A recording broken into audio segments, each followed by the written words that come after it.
15ই আগস্টের দিন ছেলের স্কুল থেকে অনুষ্ঠান হয়ে যাওয়ার পর আমরা গিয়েছিলাম একটু সিটি সেন্টারে। ওখানে গিয়ে একটা এত সুন্দর দৃশ্যের সাক্ষী হলাম যে তা ভাষায় প্রকাশ করা যাবে না। এই গাড়ির উপরে যে প্রত্যেককেই দেখছো তোমরা, যেমন নেতাজি সুভাষচন্দ্র বোস, মাতঙ্গিনী হাজরা, মাস্টারদা সূর্য সেন, সিধু কানু, গান্ধীজি, ইংরেজ সাহেব আর কাজী নজরুল ইসলাম, এনারা আসলে প্রত্যেকেই কিন্তু জ্যান্ত মানুষ।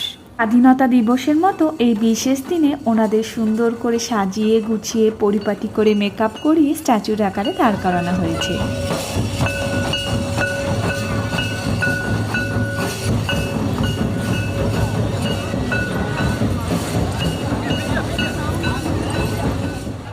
আর এই যে সাঁওতাল নৃত্যটি দেখলে, এটিও দর্শকদের অনেক মন কেড়েছে।